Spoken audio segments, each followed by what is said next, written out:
Ladies and gentlemen, welcome to the Intel Extreme Masters Cologne. Hello, see, no reaction. It's a very quiet start to the day. We didn't want to wake anyone up here in Germany. Let's try that again. Welcome to the Intel Extreme Masters Cologne.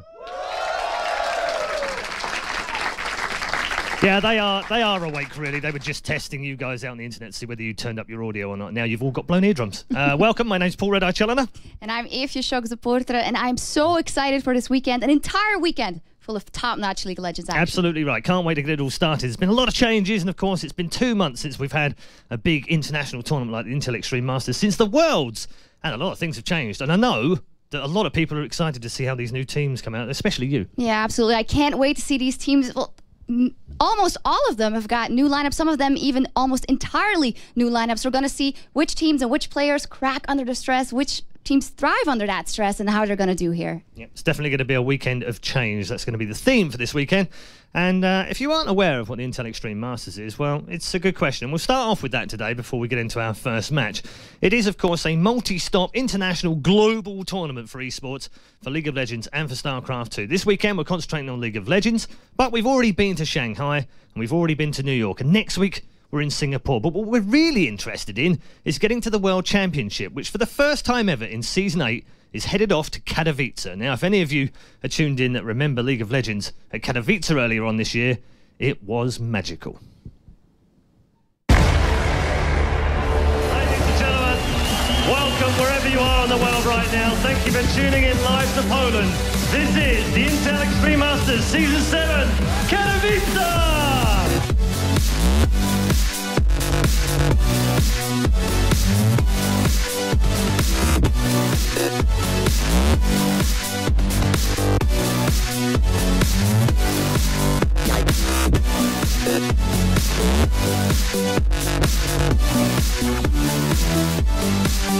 All this middle outer turret, what can Meaty Makers do against it? Ambition going low, they're doing some of the fun. Here comes the Counter's ultimate, that's one kill.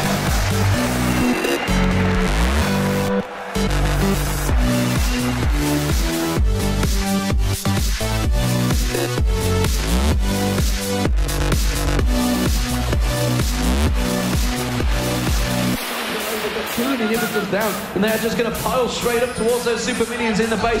You can see there's coming in there. Peke is desperately up towards the Nexus. Kevin is going to be able to go towards him. He's trying to do it, but meanwhile they're in the base. Yellowstar's trying to defend them in the base. Peke is trying to take the Nexus down. Is anyone going to be able to deal with this one? Catches him with another axe. He's very low. They're pushing on the Nexus to his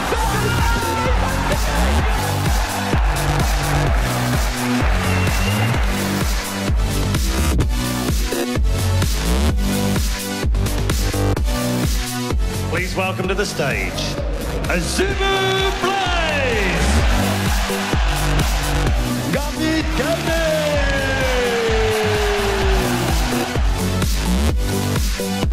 There is a crescendo coming out of Edward. He's already fairly low. And look at Rapid Star falling so quickly. Cloud Templar now the focus from that one. We are going to see Alex Inch come in. He's got the reset. He's going to jump over, gets the slow across all three. Alex goes low. He was exhausted and then not even finished up by that one. Graves goes down. They've got a siege minion as well, and he's going to take a lot of hits. It's going to be the first Nexus turret of the game. The Intel Extreme Masters Eye in Katowice could well be picked up by Gambit Gaming. Every Intel Extreme Masters they come to, they win, and it is going to be the Russian team.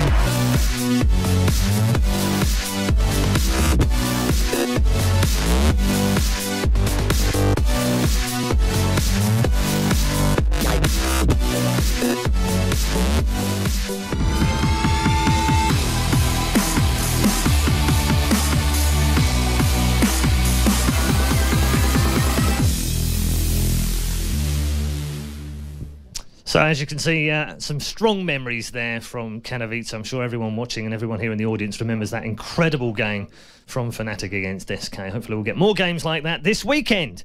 Talking of this weekend, we're going to have a very busy weekend. Let's show you how it looks over the next 2 days. We've got the amateur tournament and the professional tournament. Going to kick things off today with the 2 semi-finals this morning, and this afternoon the 2 quarterfinals in the pro tournament, before moving on tomorrow to have both semi-finals in the pro tournament, then the amateur final, and then the professional final. So some massive games coming your way with some massive teams involved as well. I'm going to kick things off with our first game in a few moments' time, but first, Ifya has some very special friends with her. We do. I have, of course, here ESL's very own Jason Kaplan, and alongside him, Mitch Voorspoels, who's going to fill the EG void for us here this weekend. Kreppo, how have you been after Worlds, after your great performance there on the analyst desk? Yeah, I really enjoyed World Finals analyst desk, and after that, I just took a little break, went home to see my family, and recently moved back to Germany, and I've been streaming a lot and just waiting for the new patch to hit, and then just play a lot of video games. So pretty cool. You were as a player here last IEM Cologne. Yeah, because that didn't go so well, I tried to get a different angle this time and see if I could do some casting or analysis, and hopefully that goes a little better than our performance last year, because it was pretty abysmal. We're very happy to have you here, and also very happy to have you, of course. Jason, what are you most looking forward to in this tournament? I have to say, all these new rosters, it's a completely new beginning for so many different teams. Some of them, like you said before, have completely new rosters. Some of them, just a couple of changes here and there, but I want to see how could these teams perform, because this is the beginning. You know, it's not necessarily LCS Season 4 currently, but this is like the leeway into that. Absolutely, and we can see that minor changes can make major impacts on rosters. And of course, we're going to start off with talking about NiP versus TCM, as that is the first match of the day a little bit later. But the pro games are also coming up later in the day. So let's take a look at the pro bracket for this weekend, for the tournament here today. We're going to have start off this afternoon, of course, with Gambit Gaming as they take on the Red, and then CLG is going to go up against Team Turquality Blue. And in the rest of the bracket, we of course have C9 coming tomorrow as well, and Fnatic. Kreppo, how do you think these teams will do all with their respective changes or not? I just think it's a really interesting bracket, has a bit of everything you want. You have some new teams coming in there, Turquality Red, not many people know them all too well. You have some American teams coming over, and the new revamped CLG, and at the same time you have the European powerhouses with Gambit returning to Edward and Fnatic returning to Reckles. There's too many storylines to follow, and it's just going to be really exciting. Yeah, I wanted to ask you maybe about CLG in particular, because you've known that team in their old lineup so well, and the only person that's left is Doublelift. How will that turn out? Yeah, it's really hard to get rid of Doublelift, it seems, but yeah, I'm really interested to see what changes, how they're going to perform with the changes. Rather, CLG has changed their roster quite a bit every time, but they seem to have the right motivation for it, and let's see if it turns out now. Aframu is back. I just hope he's really comfortable playing his role. He knows exactly what he expects from the role, and I just can't wait to see him show the presence in the lane. Yeah, absolutely. And then, of course, we have the amateur tournament as well. We're going to bring that bracket up right now, because we're going to be starting off, of course, with NiP versus TCM as our first match of the day, followed by SK Gaming versus the Copenhagen Wolves. And Jason, I know you know a lot of those teams very well. What change are you really looking forward to seeing in action here? You know, originally it was SK because of the whole new lineup changes with Ocelot, you know, really stepping down, but now it's got to be NiP. Picking up 3 members of Lemon Dogs, having Hercubot come over for SK, and it's the first real tournament. It's the first, I think, time we're actually going to see them play as a team. It's really their chance to prove to everyone that, hey, we deserve to be back in the LCS. And all of these 4 teams, you know, TCM and Copenhagen Wolves will actually be playing in the group stages for LCS. And then, of course, NiP and SK get their first look at these teams that they possibly could be playing very soon. Yeah, because NiP gets first pick or whatever team they want to play against. SK gets second, so that is so incredibly important here. Of course, today we're going to start with NiP versus TCM Gaming, and we're going to take a look at that NiP roster to start it up with, because so much has changed in that lineup. Now, of course, we have in the top lane Zoro0, who is, of course, an ex-Lemon Dogs player. We have Hercubot in the jungle, who's an ex-SK Gaming player. Nukeduck in the mid lane, coming in for Bjergsen. Then Freeze, the only remaining member of the Summer Split, and Mithy on the support role. And so this is the current lineup from NiP. As you see there, now only 1 player remaining from the Summer Split, Freeze. What are your impressions of that lineup, or that new lineup? Are there changes that you think might have been better off not being done, or? I don't know. I mean, every single player was good in their own right. And I think bringing in new life to the team, we've seen how many times before it's really affected NiP. But for me, the real man to watch, at least in this matchup, is Hercubot.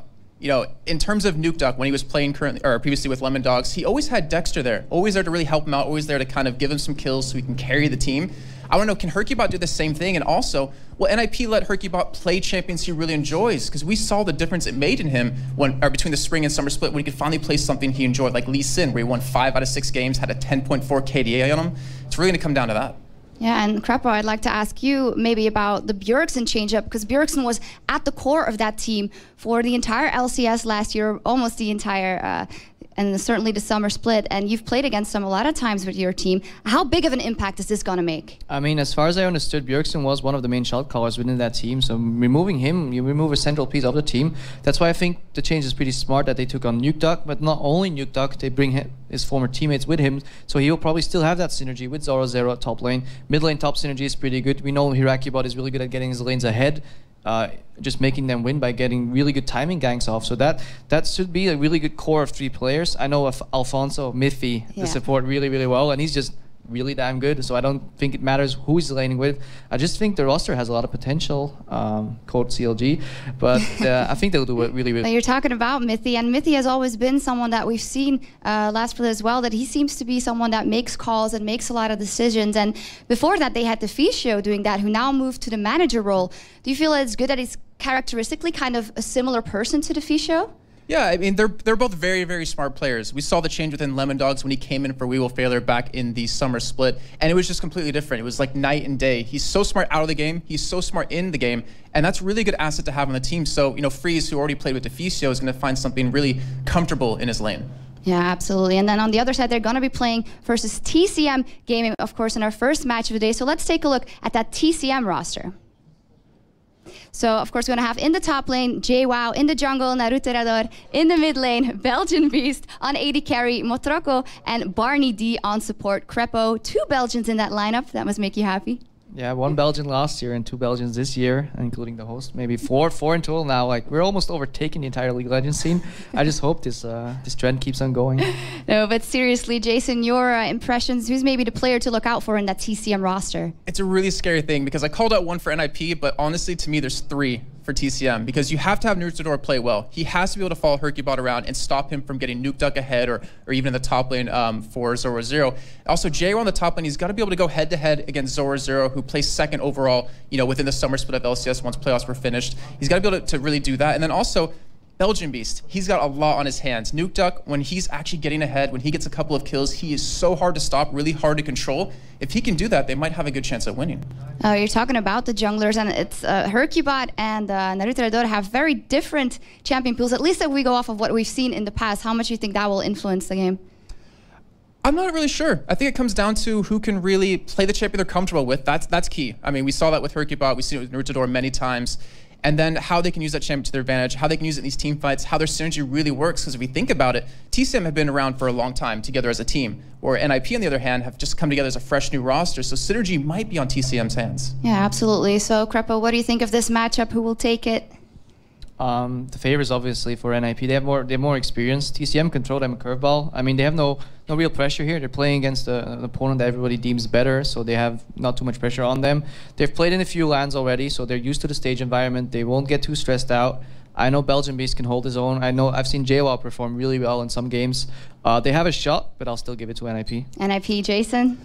Even with Motroko playing against his ex-support player Mithy, I'd still have to give it to NiP for pretty much the exact same reasons. They're just easily and clearly the favorites. They have so much skill on their side, but TCM still, they have, you know, they really have nothing against them in terms of they can show everyone out there that we can be in the LCS. We can beat one of the teams who's already been in it twice. Absolutely, and we know what an underdog can do a lot of the times. Thank you very much, gentlemen. We'll be seeing a lot of you as the show continues, of course. And for now, we're going to go over to our commentators for our first game of the day. It is, of course, Joe Miller and D-Man. Thanks a lot, Shoxen. Back with my old partner in crime. Finally, we managed to get ourselves together here in Cologne. But yeah, a massive weekend of League of Legends action coming our way. First off, Ninjas in Pajamas versus TCM. And I just want to point out the last time that Mithy and Motroko sat in this studio, they broke everything. So hopefully that doesn't happen God, today. I forgot about that. I forgot about that. That's brought back horrors for me suddenly. But like you say, it's great to be back here at the Intel Extreme Masters. Because I get to cast with you. That's always the best part about it for me. But these teams that are attending this weekend are fantastic. We've got the American powerhouse of Cloud9 come over. Obviously, COG's over here as well with a pretty much new lineup. You got Fnatic. They managed to get themselves a 3rd place finish in the World Finals. There's some great teams. And don't forget Gambit also in attendance this weekend. Yeah. You know, they've only ever lost 1 event in the Intel Extreme Masters. That was at the finals against... they didn't even get to the final because the 2 Azubu teams completely stomped it. But... every actual satellite stop is effectively what we call them in the business, the Cologne stop, they have won. Intel Extreme Masters is Gambit's baby, and they are going to be here to win it. But right now, these teams, these are the teams that are looking to see how it's going to go. Obviously, you know, Ninjas in Pajamas, they had a good season overall. Even, I would say, up to the point that Extinct left the team. Before that, I had them as a shoo-in for the World Finals to make it there. They've had a hell of a lot of changes, which actually, for me, maybe puts them as the underdogs in this game, because TCM, that lineup has stayed solid. Tenerife, this team absolutely dominated. They beat Copenhagen Wolves. Everybody had them as the underdogs against Copenhagen Wolves. They came out victorious.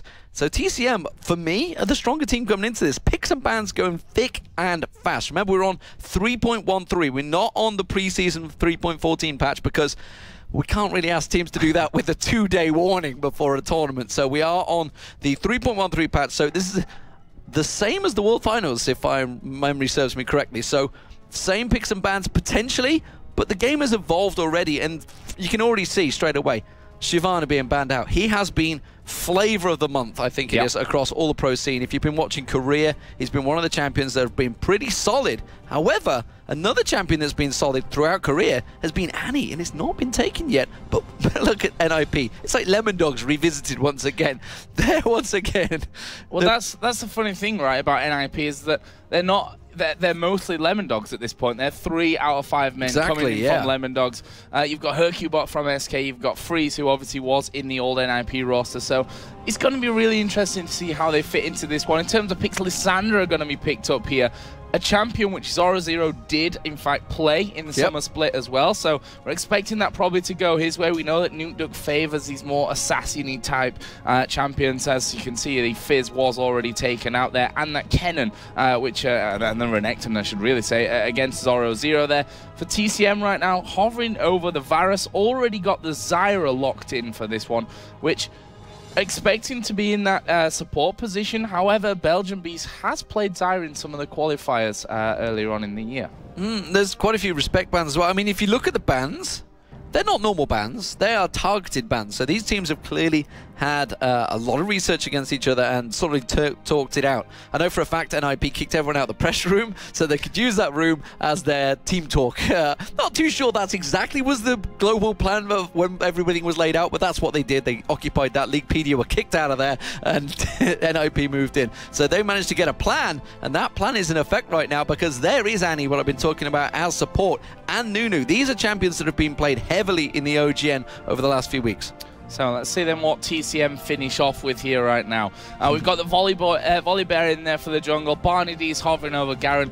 Pretty sure that's not going to be a Garen locked in for this one. I don't know, because JWoww, you think in that top lane, played Kha'Zix pretty much predominantly in Tenerife, but there is potentially Kha'Zix. So the Kha'Zix I could definitely see because, as you said, JWoww. But the Garen I'm not going for. He's had a new face, but I don't think he's still going to get played. No, his new face is not enough to get everyone in there. However, Gragas is definitely a more viable pick here. Belgian Beast, he likes to play as more, I guess we can say, standard mid laners, your AP casters in the Orion and the Ahri, Gragas kind of thing. And this Gragas really wouldn't surprise me to see go in there. Kha'Zix going to go to JWoww. He's been terrifying in the past with that, and that's something that could be a little bit scary here for NiP.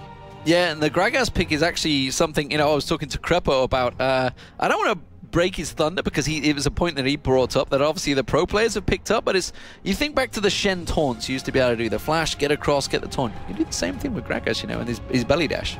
Well, he's got a belly. He has got a belly, but you can do it at different angles. You can catch people out, which is why he's effectively been, I think it's safe to say, probably the #1 pick in that mid lane. If I'm thinking back to everything that started, obviously OGN, I'm going to reference that quite a lot because that season started probably last week, 2 weeks ago. That's a reference point. So that's a reference point that everybody else, obviously, at the end of the day, hey, SKTT1 won the World Championship, so everybody's going to be looking to that scene right now, just like they would have done when Taipei Assassins won in Season 2. Everybody was thinking, oh god, what are these guys doing now? We're going to need to reference it. Same with Royal Club. And we just look at this, exactly these are the champions being picked. Nidalee mid lane. That's actually been a pretty standard ban in most champions. No Lucian, though. No Lucian ban, no Lucian pick. That interests me. We'll see where that develops later on in the tournament. Yeah, and that was one of my almost tips for this one. I looked at Freeze's recent games.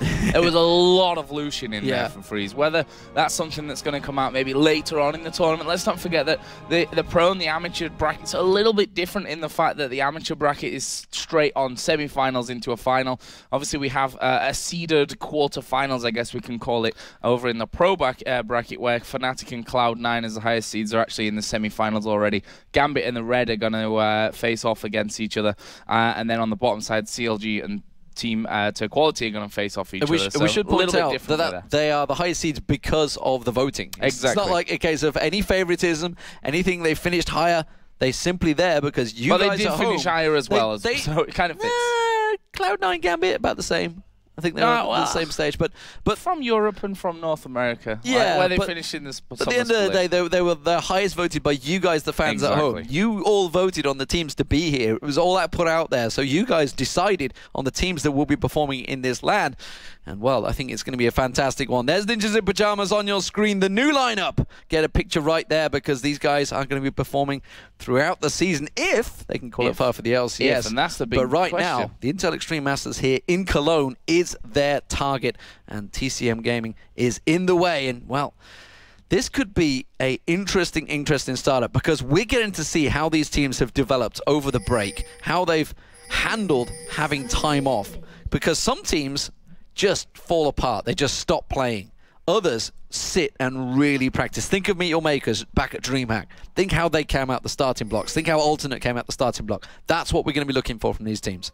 So here we go. Let's see at this early stage. We saw a ward put down there on the bottom side, and actually that was spotted as it was dropped in position. So TCM know that there is a ward down on that bottom side. They've put one up by their Wraith camp ramp as well. So TCM, they've got a little bit of an early advantage on this bottom side of their own jungle, knowing where the vision of NiP is and knowing that they've not got vision of their own now on this top side of things. It looks to me like we will see a push on towards the blue buff from NiP of this one, and they've got to be careful, in my opinion, at the start of things with that Nunu in there who can move quickly between that red and the blue side on the top.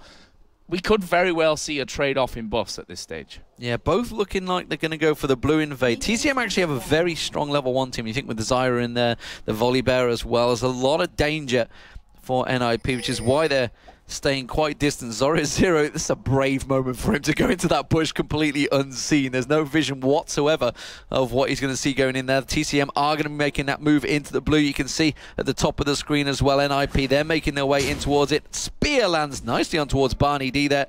So that have got vision. So TCM and NiP will be trading the blue buffs. Yeah, pretty predictable start, I think, after everything that we saw from the early positions of that one. We've just seen Gragas actually teleport up to this top, so we should keep an eye on the fact that Belgian Beast is running teleport. Seems like he's going to be going into a 2v1 lane here. Mythy already got his stun built up for this one. This could be bad news for Belgian Beast. There is a stun coming down. A lot of damage onto him already, but I'm not sure they can finish off. Ignite is going to go down. He has got a pot running. He should be able to get away from this one. Just about going down, but survives. If the Piltover would have landed at the start of that exchange, it would have been a kill guaranteed. So very nice start there. So NiP putting a bit of dominance in that top lane. Meanwhile, we do see in the mid lane, of course, we did see Nukeduck returning to lane. So he realizes in a 2v1 position in this mid lane. This is something that's been tried and tested, certainly throughout the Korean scene, back in OGN summer, it was Summer Championships, and in Europe as well, the European LCS, we saw a lot of this 2v1 stacking in the mid lane, trying to put pressure down. And this is probably the best way to deal with a Nidalee, because AP Nidalee is such a fear right now in 3.13 that he's just so strong with those spears. The heals as well. The heals are the big part of that Nidalee. And he's going to play a big part in this game. Yeah, and of course, just to remind you once again, just to kind of reinforce that point, we are on 3.13, not the latest patch with the masses of changes that we've got. And right now, Belgium Beast could be in trouble. 3-man gang to the top. Yeah, it's going to dive in. I don't think he's going to be able to get away from this one. They're tanking the turret nicely there. We see him just using up 90 caliber net to get away. Freeze was taken very, very low, but they timed it just right. First blood, Ninjas in Pajamas Not bad, getting the kill with the net and using it to escape at the same time. That's what you call value for money on that skill. But this turret is going to be going down here. We have 3 men bashing away. It's JWoww here, going heavily on towards Zoro0. Not quite got the damage here to finish off that kill, and that turret just about survives there. Not really got much health, and with this next wave, should actually fall.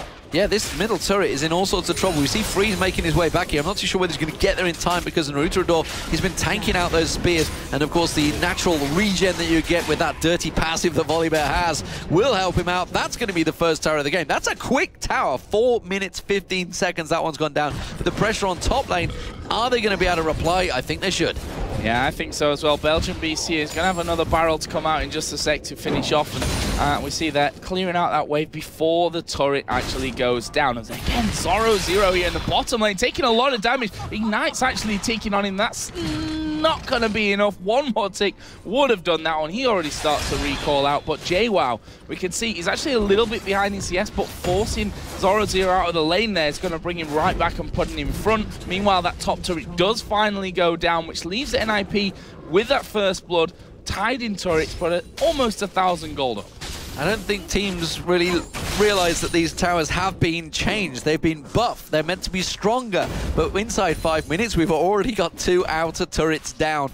And already we're seeing the game starting to develop into out of the lane phase, I should say. You can see Motroko trying to land these piercing arrow there, trying to stop them recalling. Not going to happen.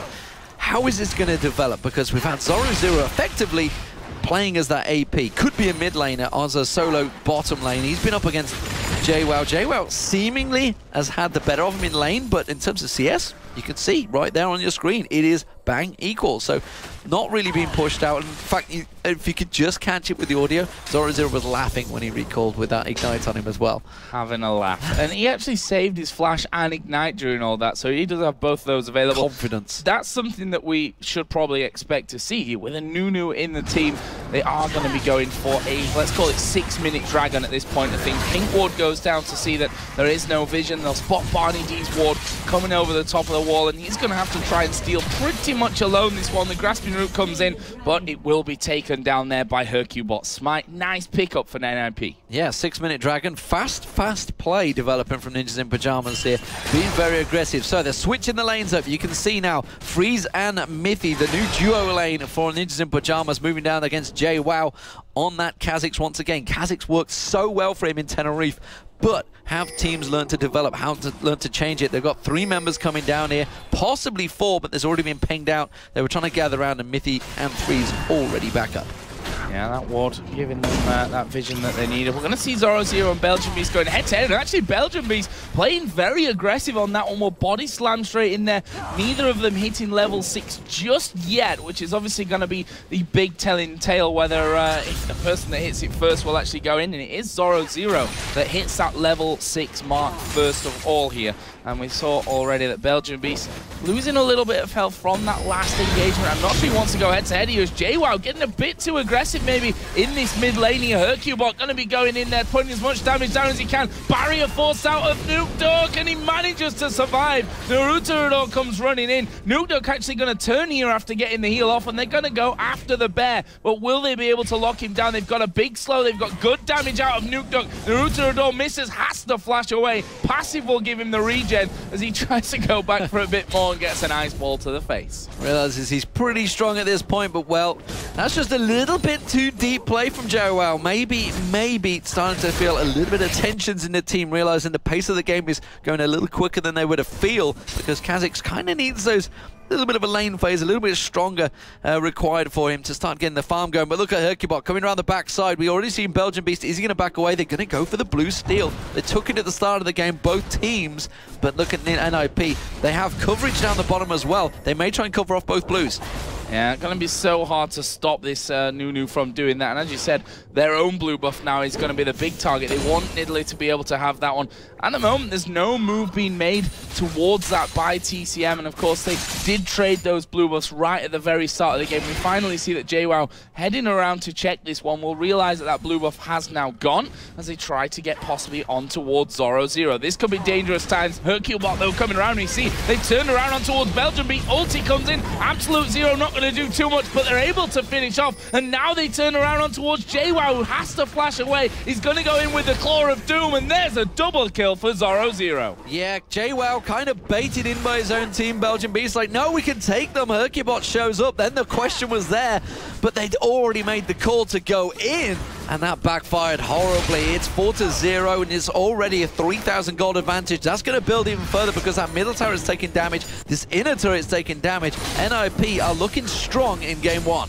Yeah, NiP here even managing to keep the pressure up on that mid lane. We can see that the CS across the board here for NiP. I say across the board, I'm going to cancel that out because the AD carries is Matroko that's got a slight lead on that one. But you look, Nidalee over Gragas at this point. You've got Alessandro with 80 CS to the 49 of Kha'Zix with 2 kills as well. And you see it's around about 3,300 gold. Naruto finally going to come across towards this blue. Spots NiP who will just jump away there in Cougar form. No real problems for him. Both blues secured. The kills coming in, double kill I should really say, on the top side. Plus they're managing to get damage on turrets in the mid and in that top inner turret as well. Yeah, and you can see down the bottom there, freezing Mithy. They were expecting Volleybed to come on round. They're like, Naruto, he's up around that blue. He's going to be ready. They got the 3 traps down. The stun was ready. They were ready to go around that tri-bush. But he didn't show himself because he went back. He knows he has to keep his farm going. Hercubot started to leave him behind on that Nunu, and of course the fact that he's got that 1-0-3, he's got those boots of mobility already in there. He is zipping around the map, helping out every lane possible. And now he's looking to go for a bit of a counter invade as well. Dragon will be up in just shy of 2 minutes because of course they took it on that 6-minute mark. A very early Dragon in the game here. And as it stands, NiP are looking so good. Look at Zoro0. He's got the Morel Nomicon completed already. Didn't even bother going for boots. He's that confident, despite the fact he's very far up the lane. Yeah, just the mobility that the Claw gives you really is what he's relying on. We saw it in that last fight to actually finish off the double to get things rolling on that front. That inner turret less than half health already. And now Hercubot visiting this bottom lane. We can see that Barney D and Matroko are close to their tower, so they shouldn't be in too much danger. But the fact is they've got 3 men down this bottom side. There's 1 minute to go for that Dragon. And we can even see that Zoro0 is starting to make his way over towards this mid lane. They might go for a bit of attack on the Kha'Zix, who's going to jump away from that one. But that will give them free reign now on the mid turret. We're still 1 minute away from Dragon. And Spreezy are going to take a lot of damage, but look at the burst onto Matroko. Mithy getting everything off on that front. Matroko ticking away here with the Ignite. Naruto will come down. They don't manage to get a kill, but they've taken the mid tower. And now at only 40 seconds to go, bottom lane very, very hurt from TCM. This should be NiP's Dragon. Yeah, and there's going to be another tower possibly. They could shove Naruto away from this tower. We're already seeing, look at NiP coming down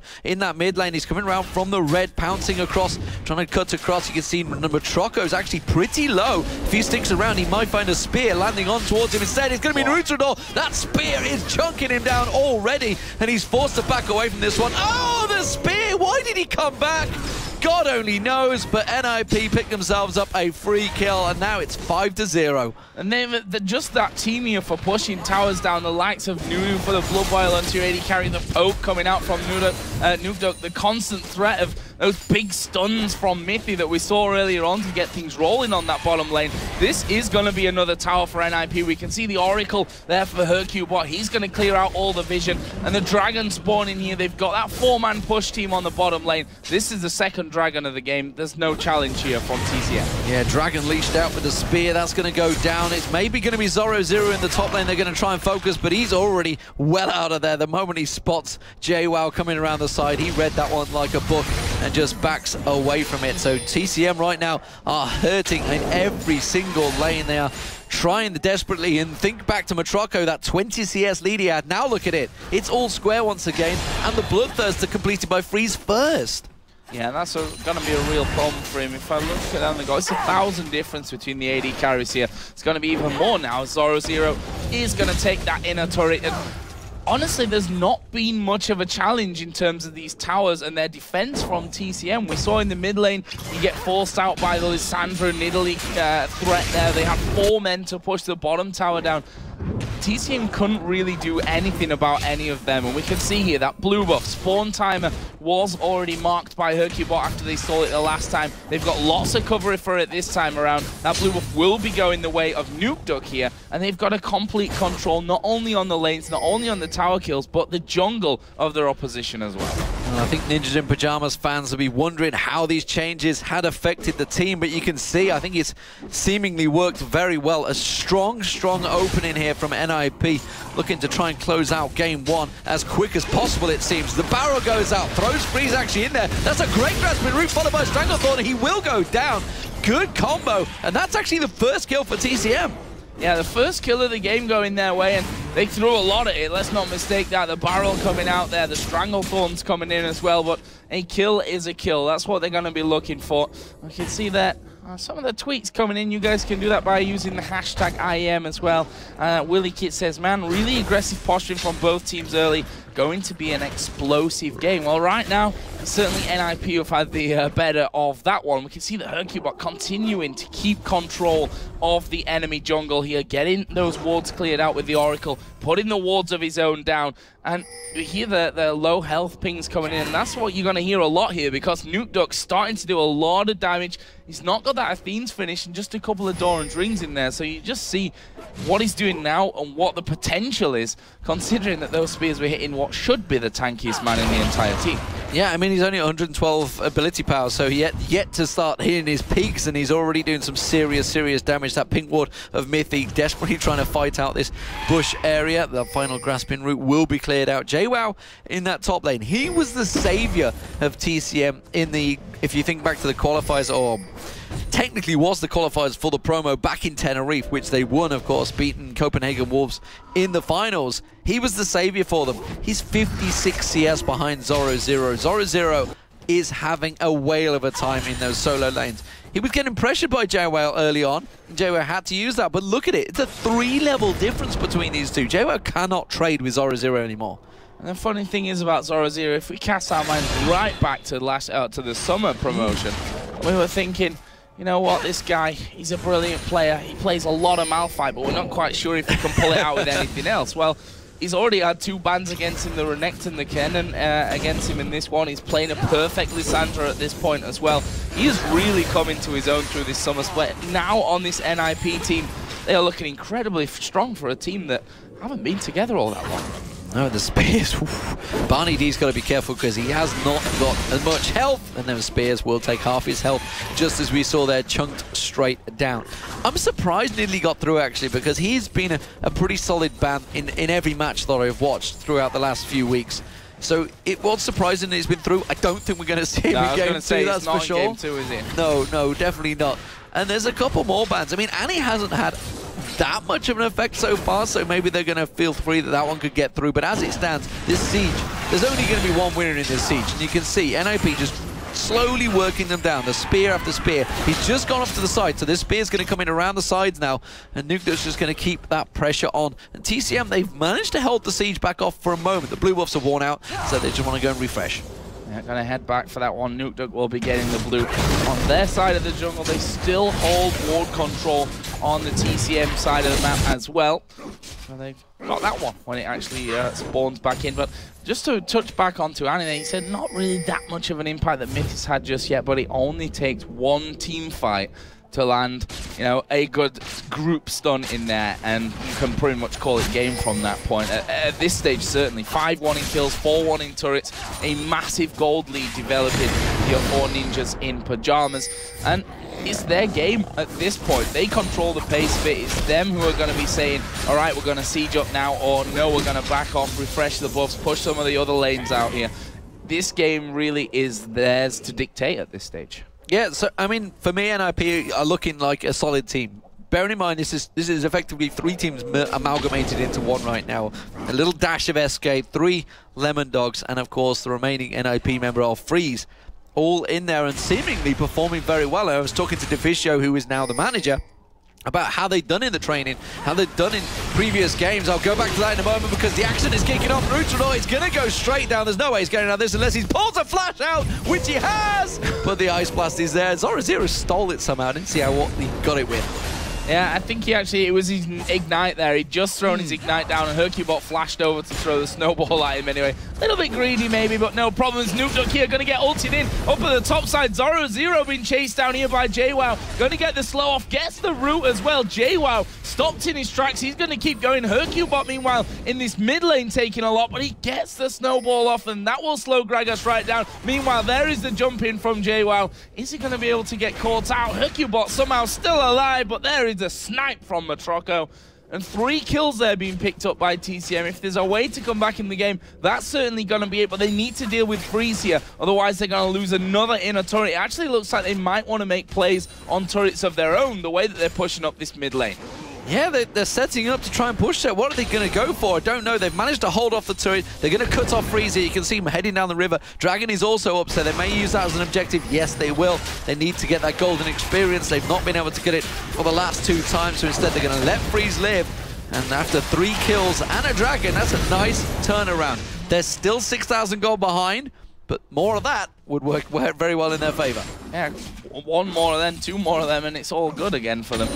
We'll have to see. This kill's really been spread around nicely for him. Obviously, decent chunk of gold for taking down Zoro there in the end, who almost got himself back to the safety of his own jungle. Almost not going to be good enough. So let's have a look down a couple of the items that are starting to be picked up here. Nidalee, I talked about earlier on, now got that Athene's Unholy Grail. The bottom turret is going to be taken down. Second one of the game there for TSM. One of the crucial pickups, though, is that Zhonya's Hourglass now for Zoro. Zero's in the bottom side. They are going to be going in. There is Zoro. Matroco blown to pieces. That's going to be a kill gifted over towards Freezer. Zoro carries on. They want more of this. The rest of the team going to close around. Barney D not going to be able to escape that. Zoro will take that one, and that will open up this turret to be finished off as well. Yeah, a great pincer move from NiP. They realized there's 3 members. They were pushing that bottom turret. They got the turret down, TCM, but at what cost? They just exposed themselves far too much, and now that is another inner turret going down. Now, Mithy's going to get caught out by JWoww, but it didn't really fancy that one. Uses the stun instead, gets another Ice Blast. Hercubot seems to be everywhere on the map right now, zipping around with those boots of mobility, just getting in their faces. And TCM, well, they've done such a great move, and it's just all backfired in a quick, swift counter by NiP.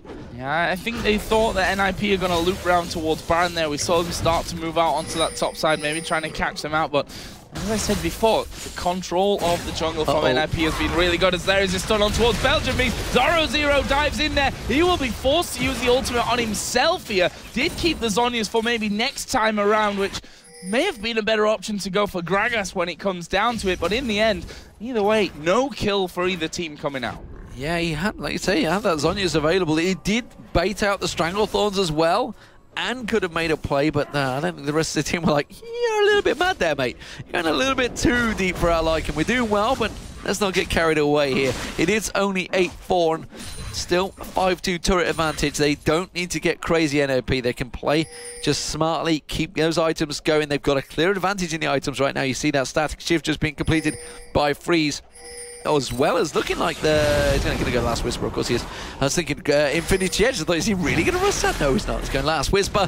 Belgian Beast, though, he's going to get himself a blue buff. That's a much-needed buff that he hasn't been able to get for some time now. In fact, that may be his first blue of the game. And NiP, again, laying in wait. Those spears, they're going to start really hurting now. Athene's is complete. Sorcerer's Boots is on there.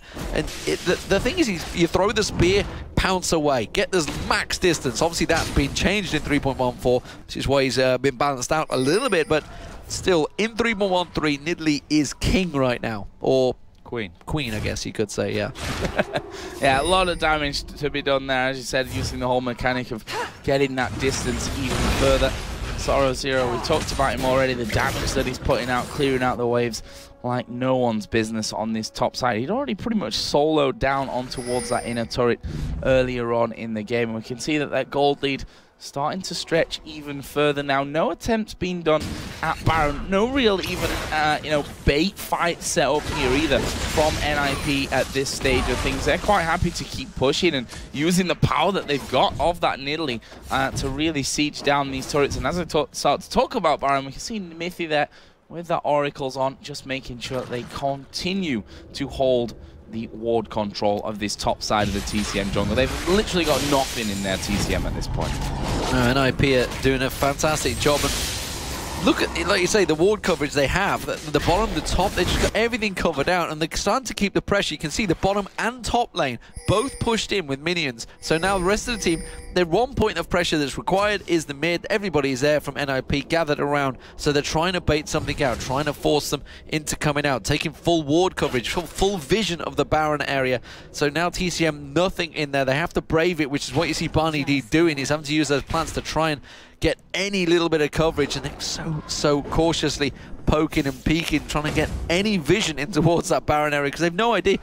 Because NiP have got that much of an advantage with Freeze, possibly Nuke Duck, and maybe like Hercubot in there. They could probably 3-man Baron. You see Zoro0, Naruto thinking, okay, I see you in that brush, I'm going to run at you, but he's just not scared, just roots him off and backs away. And now we see that siege coming in. They want this inner turret in that mid lane, and they are going to be taking it down as well. Can't stand and bang with them with the threat of those spears coming down. We see the traps thrown into position all across this middle area as well. And that will be the third and final inner turret left in the game going down. And that leaves just a base up right now for TCM. We've got a Dragoneer in 45 seconds, but it's the Baron that's surely going to be controlling most of the play from this point. Yes, that was good positional calling from NiP there. Like you say, they pressured the top and bottom. They knew TCM were going to have to look towards that Baron. In fact, they had no vision there, so they positioned themselves all across to the blue side. So NiP, quick call, going, okay, they're all over here. Let's just go take that mid turret for free. No objections whatsoever. Didn't even Piltover landed actually. He sent him packing there. But yeah, they didn't even need to fight for that one. It was such a nice played move, and that just shows the pressure that NiP are putting across the map. They're going to do once again, try and do the same. This time around, it's for an inhibitor turret though, so it's going to be a little bit more tricky. They may even try and push towards Baron now. Yeah, I think so at this point, with just the base left up. They want to fight TCM at this point. They are stronger than them.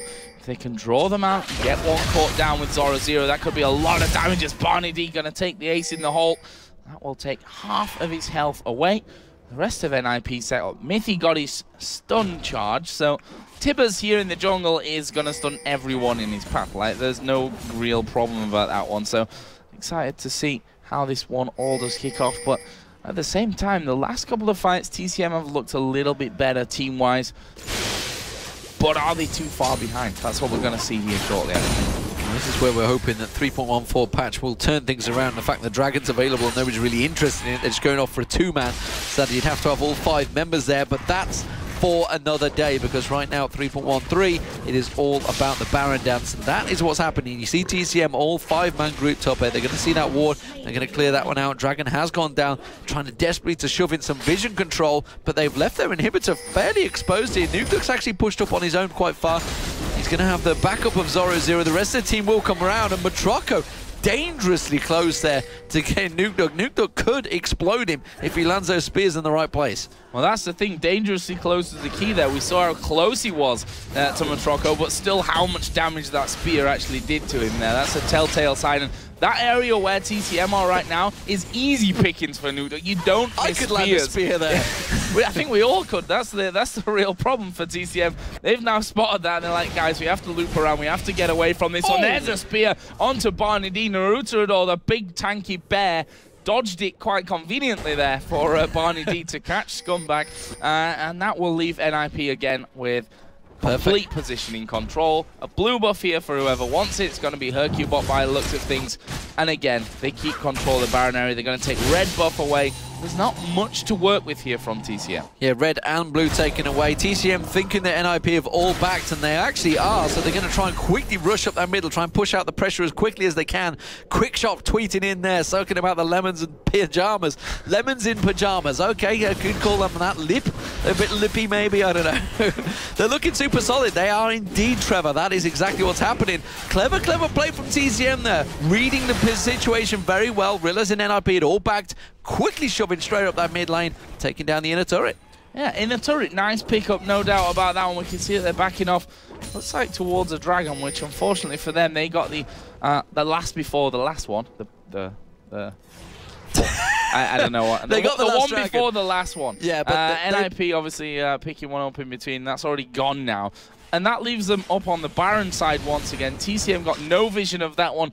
Nugduk continues to just throw out those spears pretty much on no cooldown at this point. He's got constant spears heading out there. Mithy, who seems to have an oracle for the last 10-15 minutes of the game in this, he's managed to hold things down quite nicely. And here is the start for NiP. And look at the minimap there. We can see the recalls coming in from Gragas and Varus. That's going to leave 3 max to do anything. And Nugduk zoning them out with the spears. Yeah, this is what I was talking about a moment ago. That, you know, they're so strong that they could 3-man Baron, and sure as hell they're doing it. I would have expected them to do it with Nugduk rather than Zoro in there for that little bit of health healing that he got. Hercubot taking very low. He's only level 11. Luchador wanted a peek and didn't get anything from it. So, Baron picked up for free there from NiP.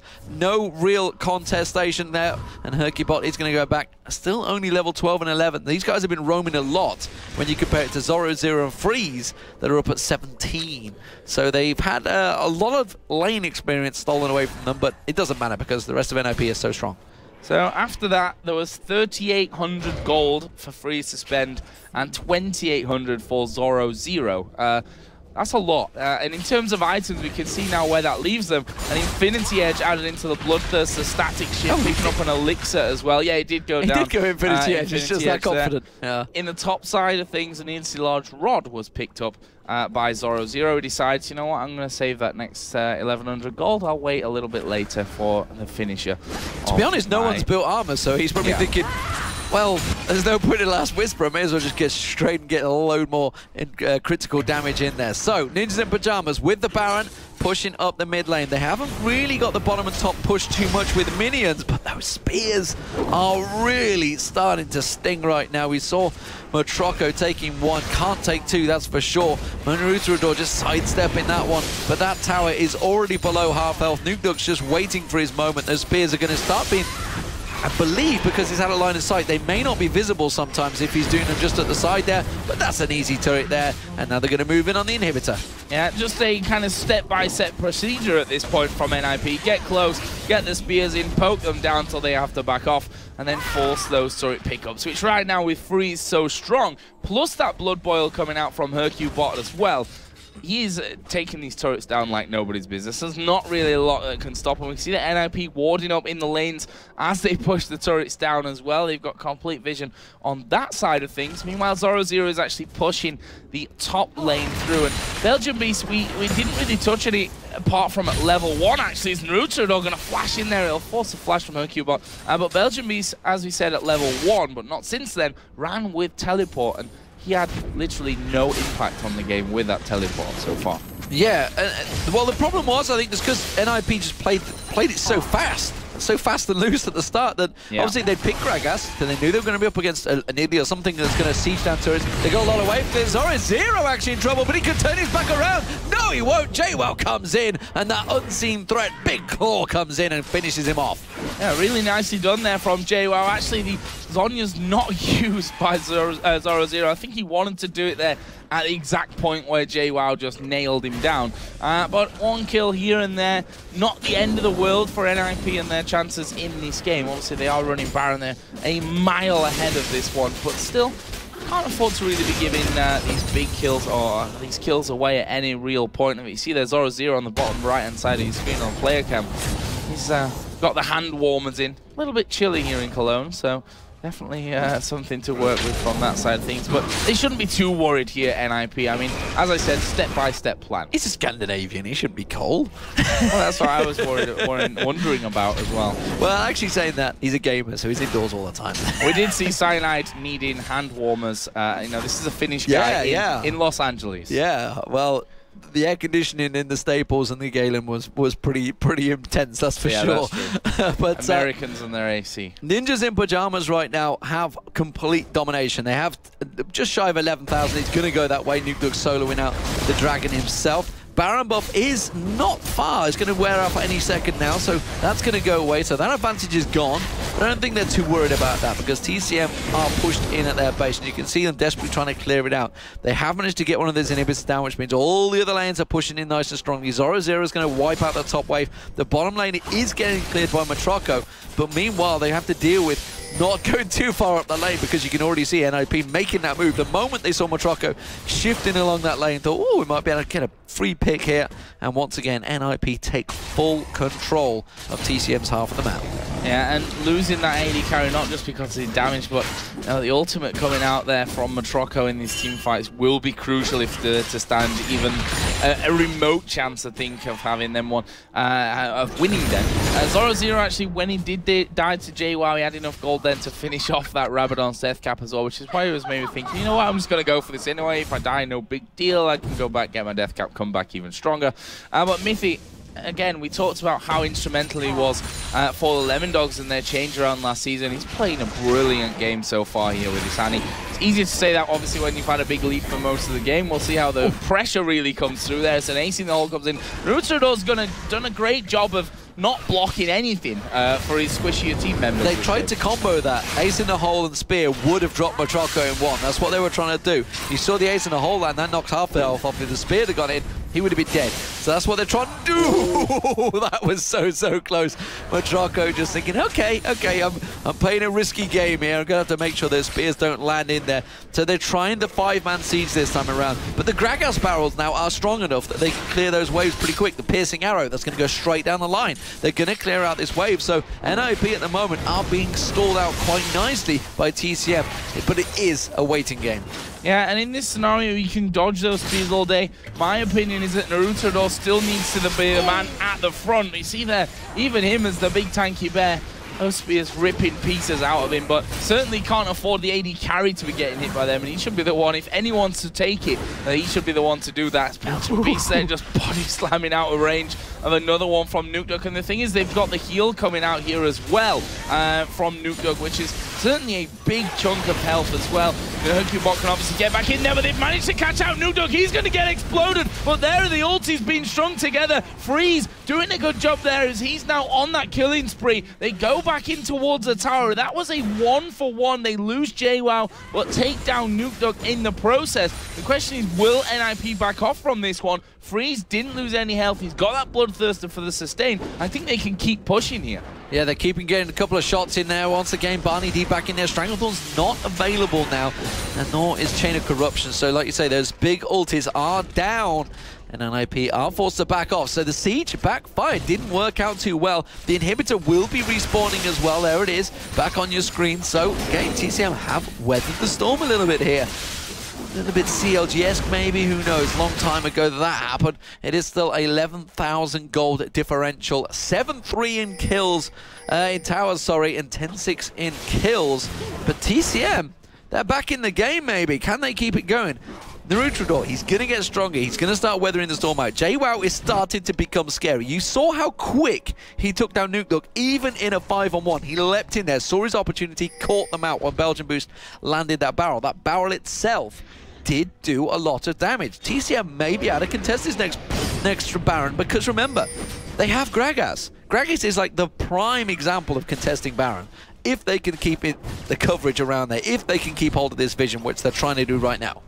Oh, Mithy here could be in a little bit of danger. JWoww deciding I'm not going to go all in for this one.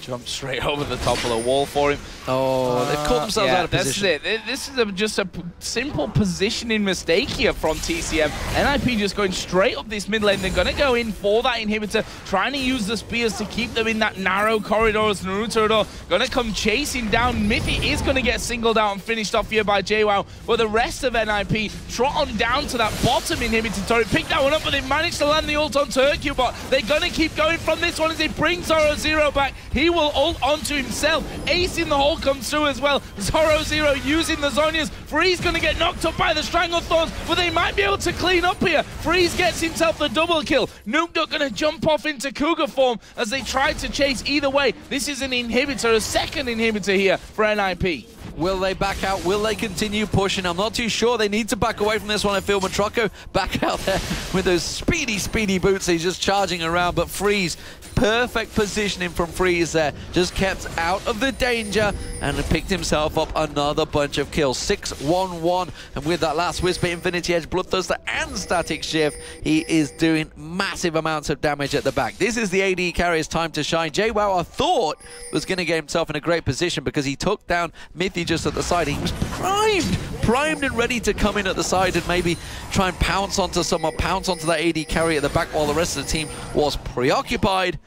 But the ultis just didn't quite land in the right place. Barney D, you are well out of position. And that ace in the hole is going to find you easy. The spear in the hole combo working out very, very nicely. It's just getting behind that siege minion before the spear could land onto him as well. And they back away from Baron knowing, okay, this is a 5v4 now. They lose a big chunk of CC out of with Barney D being down for the next half a minute. They push the waves out, and surely this is going to be Baron number 2. Well, this is a game that NiP should have cleanly won a long time ago. But TCM are hanging on tooth and nail. They're slowly dragging it out, and NiP definitely in the commanding position now. This is going to be another Baron. This probably will be gained now for NiP. But TCM has shown great resilience because they were, what, 4-1 down in turrets, being hammered across the map, 5-0 down in kills, almost 5 or 6k behind at one point. But they've managed to just hang on somehow. Is this NiP failing to close out the game, or is this TCM's resilience? I don't quite know. But TCM may be going to take something from this game a little bit more confident. NiP, at the start, you think, God, this is going to be a clean 2-0. They are looking so strong. But suddenly, I'm not so sure. Well, let's cast our mind back to Lemon Dogs, which is essentially this team plus Freeze and Hercule at this point. They weren't a team, despite how many wins they had last year, that won quickly. No. They were a team that took their time to finish off games. Methodical, I believe is the phrase. Methodical is the exact phrase that we're looking for. And I think a lot of that came from Mithy and, you know, his play style that he almost pushes onto the team of this is how we do it, this is how we win safely and securely. So far, it's definitely safe and secure. The question is whether they'll make the slip up, something they didn't do often last year. Absolutely. So this year. We're still in this year. It's been a long year, that's for sure. Look at that. They tried to go for Freeze. They thought they got him out of position. They got him down to half health, but the explosive cast couldn't get the flip from Naruto. The flash came out with the 90 caliber net, quickly escaping.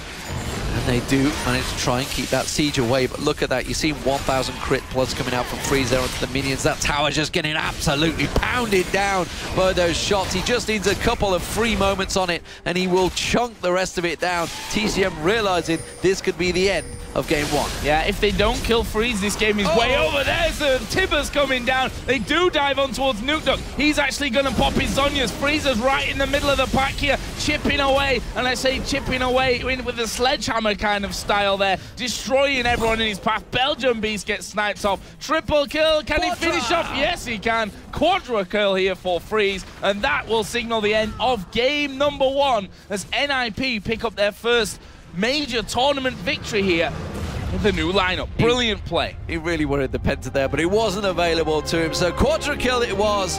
And what a way to finish. Ninjas in Pajamas, they win game 1. This is all best of 3 action today here in Intel Extreme Masters Cologne, as well as tomorrow when the finals will be happening.